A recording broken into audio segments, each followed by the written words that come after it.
Halo, selamat pagi adik-adik atau anak-anak ibu. Hari ini kita akan belajar sosiologi. Perkenalkan, nama ibu Deborah atau Kak Deborah Ernawati Srimorimo. Jadi kita akan belajar hari ini tentang sosiologi. Tapi sebelumnya kalian harus semangat dulu ya adik-adik dan ikut konsentrasi dalam mempersiapkan bahan pelajaran ini pada saat ini. Nah, jadi kalian harus juga mempersiapkan yang baik segala ujian-ujian yang akan kalian hadapi, seperti ujian semester dan ujian UN dan juga ujian yang terakhir nanti SBMPTN ya. Oke, kita hari ini belajar tentang topik sosiologi kita, diferensiasi sosial. Oke, bersama Ibu Deborah atau Kak Deborah. Yang pertama kita akan bahas mengenai arti dari diferensiasi sosial.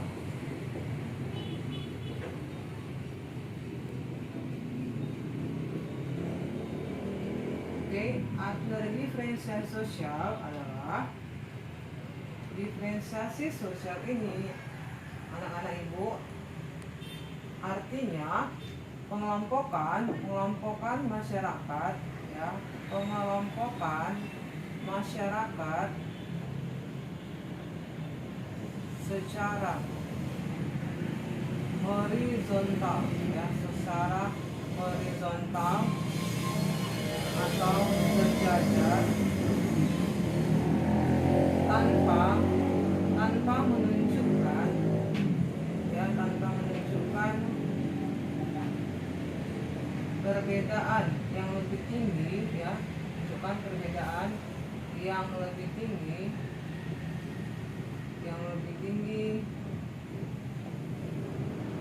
antara kelompok yang satu dengan kelompok yang lainnya, antara kelompok yang satu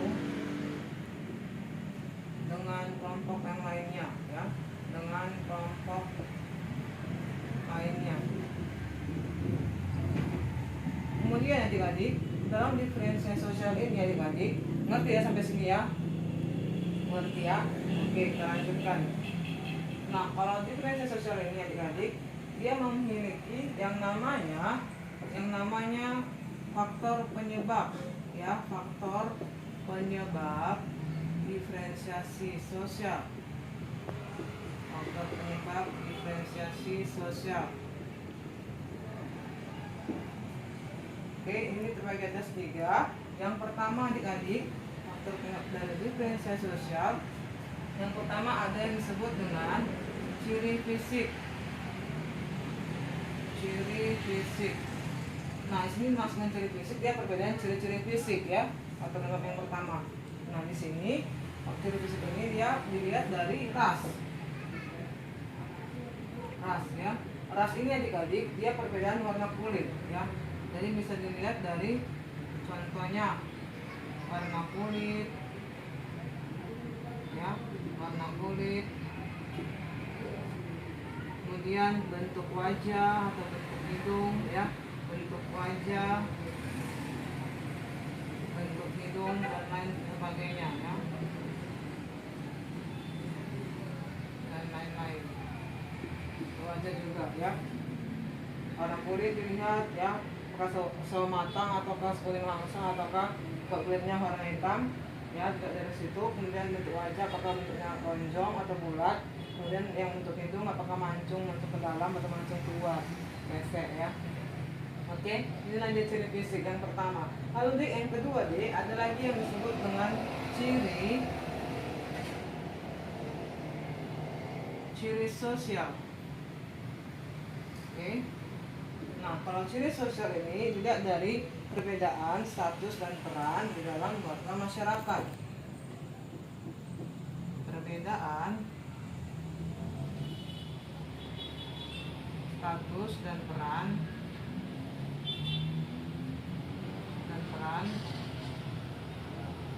warga masyarakat.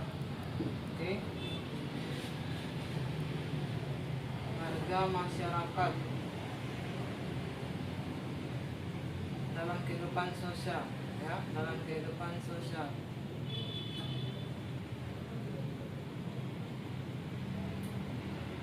Oke, jadi itulah ciri sosial. Jadi misalnya guru ya, statusnya guru, perannya mengajari siswi. Kalau dokter, statusnya dokter, perannya yaitu mengobati dan menyembuhkan kasih penasihat ya. Nah, itulah ciri sosial.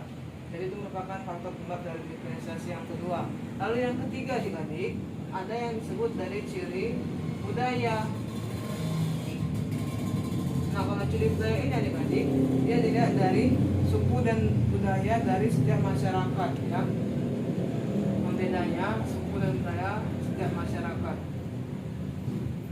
Pembedanya yaitu suku dan budaya setiap masyarakat.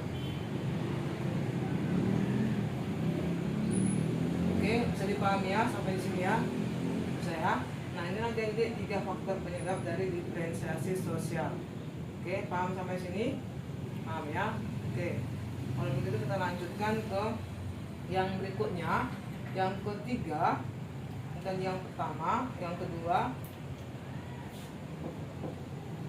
yang ketiga adik-adik, yaitu kita akan bahas bentuk-bentuk ya, bentuk-bentuk dari diferensiasi sosial. Diferensiasi sosial. Oke, untuk dari diferensiasi sosial ini terdiri atas yang pertama adik-adik, ingat aja cara cepat mengingatnya, yaitu Sarah-Puget. Sarah-Puget. Apa itu Sarah-Puget, Bu? Atau apa itu Sarah-Puget adik-adik? Kalau kalian belum tahu panjangannya, yang pertama kita bahas yaitu suku ya. S-nya suku. Oke, suku. Nah, kalau suku ini adik-adik, itu menurut Kuncharaningrat ya, suku yaitu golongan manusia ya, golongan manusia yang berdasarkan kesadaran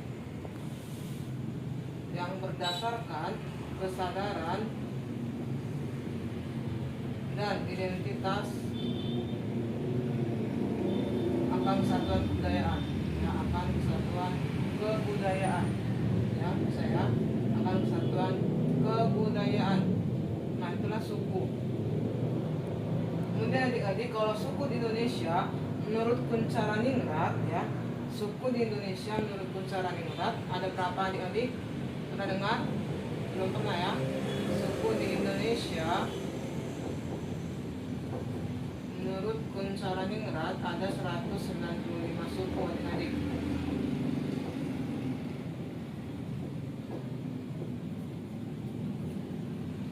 Menurut Kuncharaningrat ada 195 suku. Oke. Ini termasuk situ ada suku Batak. Batak itu terbagi atas ada 9 suku, Batak Toba, Batak Simalungun, Batak Pakpak, Batak Mandailing, Batak Karo dan lain sebagainya sampai Batak Pakpak dan juga ada Batak Mandailing ya. Nah, itulah adik-adik yang mengenai suku ini ya, untuk diferensiasi yang pertama. Kemudian yang kedua adik-adik, ada yang disebut dia dari A, yaitu agama. Oke, nah kalau agama ini adik-adik, kalau di Indonesia itu ada berapa agama di Indonesia? Agama resmi? Ayo, ada berapa? Iya, ada 6 ya. 6 agama resmi di Indonesia, yaitu yang pertama adik-adik, ada yang disebut Islam ya kan? Islam. Oke, kalau Islam ini adik-adik, lembaga agamanya ada yang disebut dengan istilahnya MUI ya. Lembaga agamanya yaitu disebut dengan istilahnya MUI. Panjangannya itu adik-adik Majelis Ulama Indonesia. Oke. Pengajian lembaga agamanya. Kemudian yang berikutnya adik-adik, poin kedua, tempat ibadahnya. Tempat ibadahnya kalau Islam di mana adik-adik? Ya, seperti yang sering kalian datang ke hari Jumat ke masjid ya kan, tempat ibadahnya masjid. Ini bisa ya. Ya, itulah dia lembaga agama dan juga tempat ibadah orang Islam ya. Oke, sampai di sini paham adik-adik? Ada pertanyaan sampai di sini? Tidak ada? Oke, jika tidak ada, kita melanjutkan ke topik selanjutnya, yaitu mengenai agama-agama resmi Indonesia tadi ya. Oke, kita lanjut adik-adik. Kemudian adik-adik yang kedua yaitu agama Kristen ya. Kita sini banyak agama Kristen, ya banyak juga ya. Oke, salah satunya adalah Miss. Kemudian agama Kristen adik-adik, ini dia lembaga agamanya yang disebut istilahnya PGI. Pernah dengar? Karena pasti ya, yang Kristen pasti tahu ya. Oke, panjangannya Persatuan Gereja Indonesia. Persatuan Gereja Indonesia. Oke. Kemudian adik-adik, tempat ibadahnya yaitu seperti yang sering kita datangi setiap hari Minggu ya. Tempat ibadahnya yaitu gereja. Oke. Inilah dia untuk agama Kristen. Saya setiap hari Minggu pasti datang ke gereja ya. Yang tidak ke gereja itu dia tidak anak Tuhan ya. Dia lupa gereja. Oke, selanjutnya kita lanjutkan agama yang ketiga, yaitu ada agama Katolik ya, agama Katolik. Oke, kalau agama Katolik ini adik-adik, lembaga agamanya seperti yang agama Katolik pernah dengar, ada istilahnya disebut dengan KWI. KWI ini adik-adik, konferensi Wali Gereja Indonesia ya. Konferensi Wali Gereja Indonesia. Oke, itulah KWI ya. Kemudian adik-adik, tempat ibadahnya yaitu tempat ibadahnya gereja juga ya. Setiap hari Minggu pasti yang agama Katolik ke gereja ya. Oke, kita lanjutkan yang berikutnya. Yang keempat adik-adik, ada agama yang namanya Hindu ya. Yang keempat ada agama Hindu. Oke, nah kalau agama Hindu ini adik-adik, lembaga agamanya disebut dengan PHDI, yang panjangannya Parisada Hindu Dharma Indonesia. Oke. Nah, itu lembaga agama Hindu. Kemudian adik-adik, tempat ibadahnya yaitu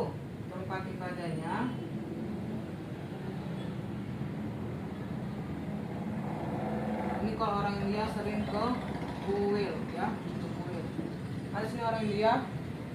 Jarang ya. Oke, itulah yang tempat ibadah agama Hindu. Terus selanjutnya adik-adik, ada Buddha ya. Yang keenam, yang kelima ada Buddha. Oke, yang Buddha ini yang seperti kita ketahui, lembaga agamanya yaitu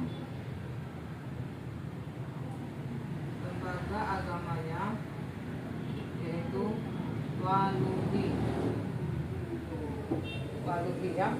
Oke, Walubi itu panjangannya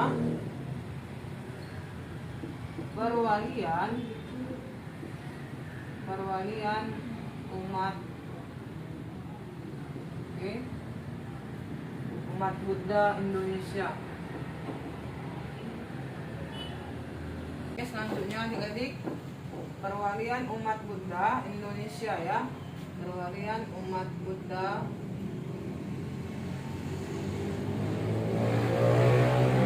Indonesia. Oke. Kemudian adik-adik, kalau misalnya tempat ibadah agama Buddha, yaitu tempat ibadahnya ada yang sebut dia istilahnya wihara ya, wihara. Bisa ya, ini untuk orang Buddha padanya wihara. Lalu yang keenam, ada yang disebut dia agama Konghucu Ya, yang keenam ada agama Konghucu. Oke, nah kalau agama Konghucu, lembaga agamanya tadi anak ibu, lembaga agamanya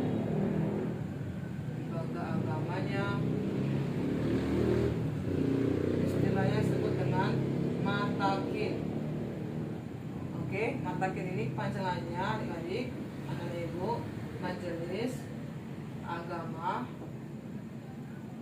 majelis tinggi agama Konghucu, majelis tinggi agama Konghucu Indonesia, ya, agama Konghucu Indonesia. Oke, bisa ya, itulah lembaga agama Konghucu. Kemudian adik-adik, kalau dikatakan tempat ibadahnya ini disebut dia istilahnya kelenteng ya adik-adik, bisa ya. Oke, kelenteng. Oke, paham sampai di sini ya. Nah, ini adik nama agama resmi di Indonesia. Tadi yang kedua ya, dari syarat Kucek, yang kedua agama. Lalu yang ketiga adik-adik, ada istilahnya disebut dengan istilah yang berikutnya.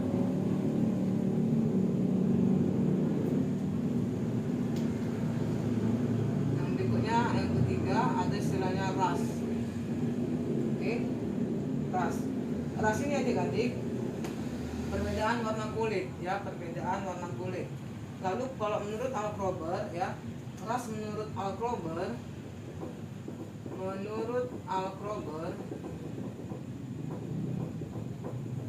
ras terbagi atas 5.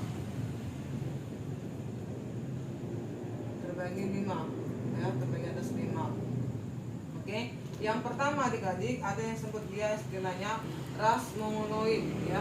Yang pertama ras mongoloid.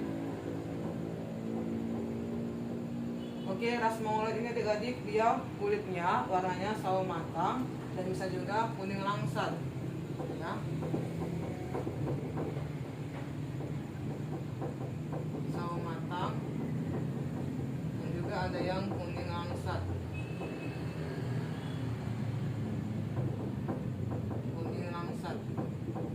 Oke. Kemudian kalau ras mongoloid ini adik-adik terbagi atas 3, ya. Ada 3. Yang pertama adik-adik ada yang disebut dia ras Malayan Mongoloid. Ras Malayan Mongoloid. Oke, kalau ras Malayan Mongoloid ini adik-adik, ini dia orang-orang yang ada di Indonesia, ya. Contoh orang-orang Indonesia, Malaysia, negara tetangga ya adik-adik, Malaysia, Filipina, dan negara-negara di Asia Tenggara.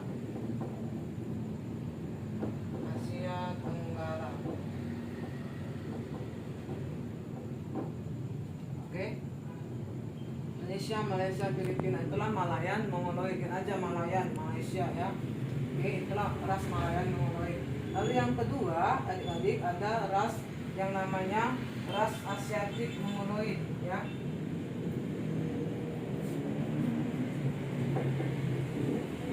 Oke, selanjutnya adik-adik kita akan bahas yaitu ras kedua bagian dari ras Mongoloid ada ras Kaukasoid. Ada ras Kaukasoid. Nah, kalau ras Kaukasoid ini adik-adik, ini dia orang-orang Eropa, ya.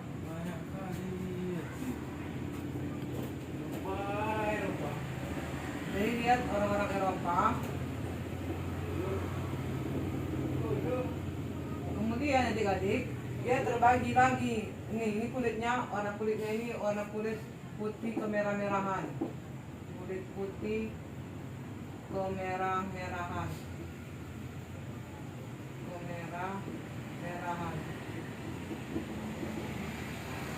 Oke.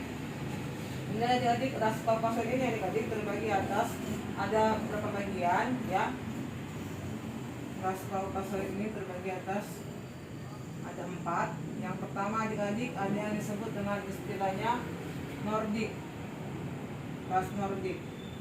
Oke, kalau ras Nordik ini adik-adik terdapat di Eropa Utara ya, Eropa Utara sekitar Laut Baltik.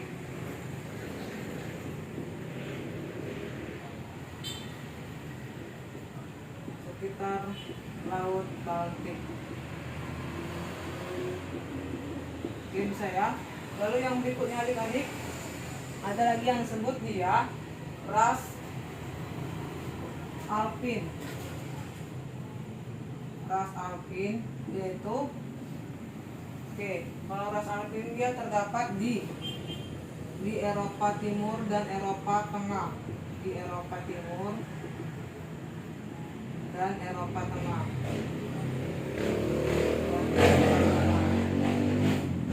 Oke, saya adik-adik. Yang ketiga yaitu ada yang namanya Mediterranean. Mediterranean. Oke, Mediterranean ini dia terdapat di Eropa Utara ya. Terdapat di Afrika Utara. Afrika Utara.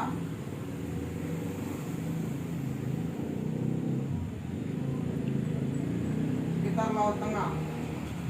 Sekitar Laut Tengah.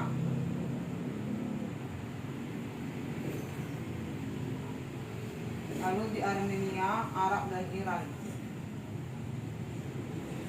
Arab dan Iran. Oke, bisa ya, itu Mediterranean. Lalu satu lagi adik-adik ada suprasnya ya, supras dari ras Kaukasoid ada yang disebut dengan istilahnya Indik. Oke, Indik. Nah, kalau Indik ini dia bagian dari terdapat di India. Yang terdapat di India, Pakistan, Bangladesh dan Sri Lanka. Bangladesh dan Sri Lanka. Oke, bisa ya adik-adik dipahami. Ini lagi adik-adik supras dari ras Kaukasoid, ada 4 suprasnya. Oke, bisa dipahami sampai di sini. Bisa ya, saya adik-adik. Oke, ada pertanyaan sampai di sini? Sampai ras Kaukasoid ada pertanyaan? Tidak ada? Oke, kalau tidak ada, biar kita lanjutkan.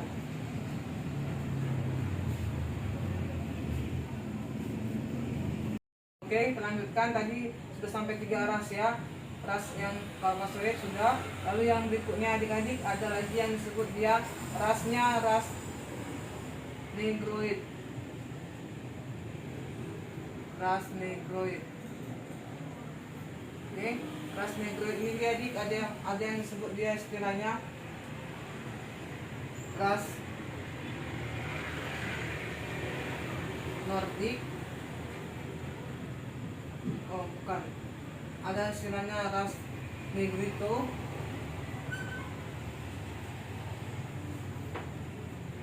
Ras Negrito.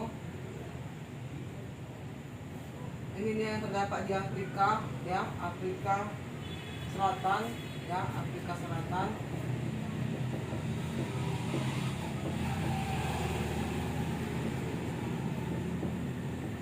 Kemudian ada lagi deh yang namanya ras yang disebut dengan istilahnya ras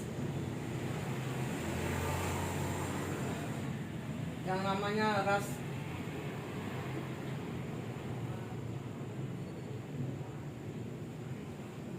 selanjutnya ada yang namanya ras Melanesia ya, Melanesia. Ini dia yang ada di Melanesia ya, di Melanesia.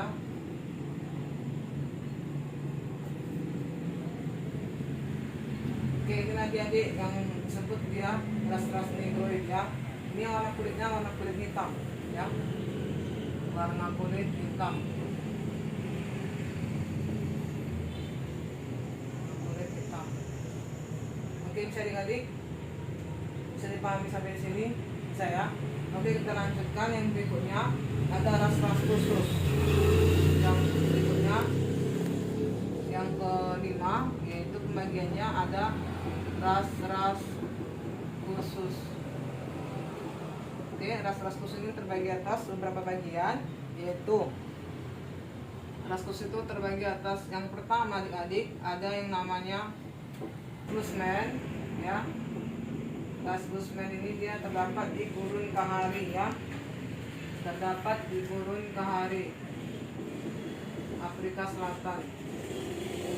Gurun Kalahari, Afrika Selatan.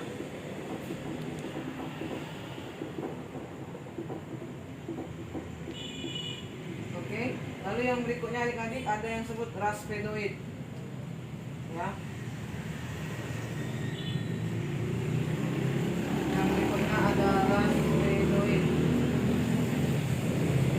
Oke, kalau ras Bedoid ini terdapat di pedalaman Sri Lanka, ya.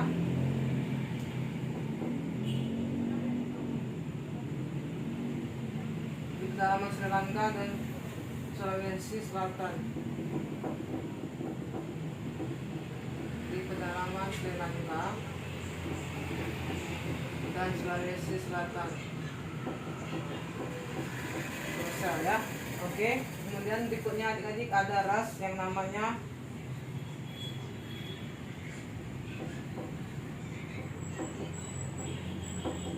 ras Mikronesia, ras Polinesia, ya. Polinesia. Oke, kalau ras Polinesia ini adik-adik, dia terdapat di Polinesia,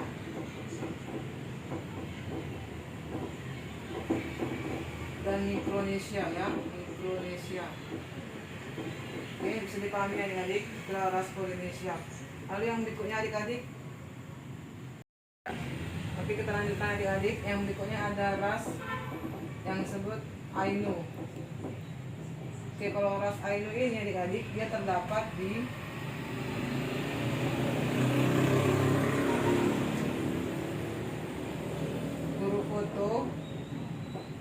Gurupoto, dan juga terdapat di Jepang Utara. Jepang Utara. Oke, sampai sini bisa dipahami adik-adik? Bisa ya? Bisa dipahami adik-adik? Bisa dipahami? Ada pertanyaan siapa di sini? Ras-ras khusus yang ketiga, keempat ini bisa dipahami? Ada 4 ras khusus yang harus dipahami, ya. Oke, kalau sudah dipahami, kita lanjutkan yang berikutnya.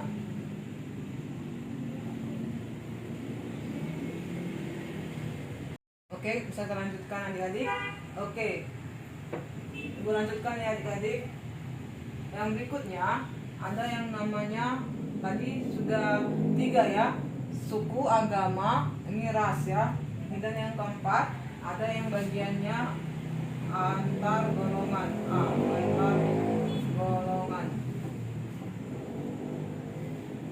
Oke, yang antar golongan ini adik-adik, dia terbagi atas 2 bagian. Oke, ada 2 bagian, yaitu yang pertama ada golongan pribumi. Ada golongan pribumi. Inilah orang-orang Indonesia asli, ya. Warga negara Indonesia asli. Lalu yang kedua adik-adik, kalau dia di Indonesia ini disebut dia golongan non pribumi, ini dia warga negara asing, ya. Warga negara asing, WNA. Bisa dipahami? Bisa ya? Oke, kita lagi antar golongan. Kemudian adik-adik yang berikutnya Sarah Bujek, P. B-nya itu adalah profesi. Saya, kalau profesi ini adik-adik, dia berdasarkan yang namanya pekerjaan, ya. Berdasarkan pekerjaan dan keahlian. Saya, Jangan tahu kalian. Contoh, seorang dokter, profesinya dokter ya, pasti perannya untuk menyembuhkan orang yang sakit. Kemudian profesi guru untuk mengajari siswa-siswi ya. Oke, itulah dia profesi, bagian dari diferensiasi sosial, bentuk dari diferensiasi sosial. Lalu yang berikutnya adik-adik, P, udah P ya. Yang keenam U itu adalah usia. Oke, usia ini adik-adik dia terbagi atas 3 usia, tapi dia pembagiannya ada 2. Yang pertama ada yang usia produktif. Usia produktif.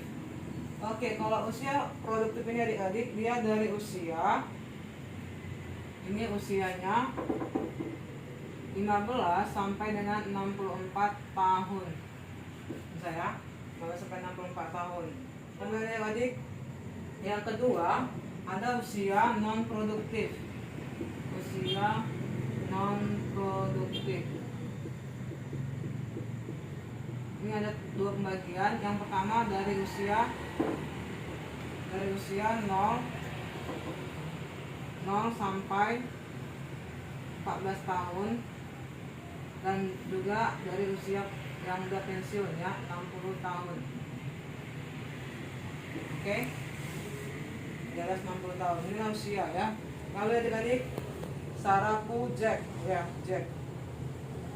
Yang ke-7 ada jenis kelamin. Oke, jenis kelamin ini terbagi atas 2, hanya perempuan dan laki-laki ya adik-adik, tidak ada yang bencong ya.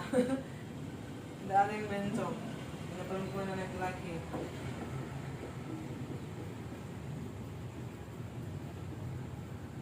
Karena perempuan dan laki-laki yang diciptakan oleh Tuhan ya, tidak ada yang lain daripada perempuan dan laki-laki. Oke, bisa dipahami sampai sini saya adik-adik. Oke, kita lanjutkan yang berikutnya. Berikutnya yaitu yang ke-8, yaitu klan. Nah, klan ini adik-adik yaitu garis keturunan ya, garis keturunan atau garis kekerabatan atau kekerabatan.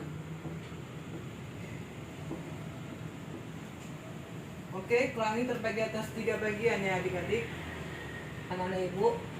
Yang pertama itu ada yang disebut dia klan patrilineal.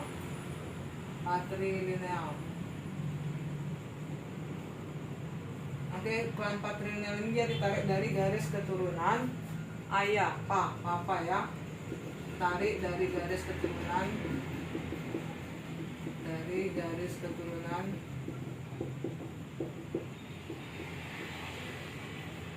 ayah. Ingat aja patrilineal papa ya. Jadi ini dia termasuklah contohnya orang-orang Batak, orang kita Batak ya, orang-orang Batak. Makanya marga Batak itu dari laki-laki ya, dari bapaknya. Oke, kemudian yang berikutnya ada klan matrilineal. Klan matrilineal. Oke, klan matrilineal ini adik-adik dia tarik dari garis keturunan mama atau ibu ya. Tarik dari garis keturunan, tarik dari garis keturunan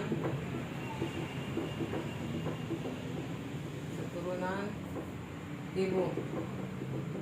Oke, jadi ini dia contohnya adalah orang Padang atau Minang ya, orang Padang atau Minangkabau. Oke, itulah klan matrilineal. Lalu yang ketiga adik-adik ada lagi yang disebut dia klan parental. Ingat aja parent ya, berarti kedua-duanya. Nah, di sini dia adik ditarik dari garis keturunan ayah dan ibu ya. Ditarik dari garis keturunan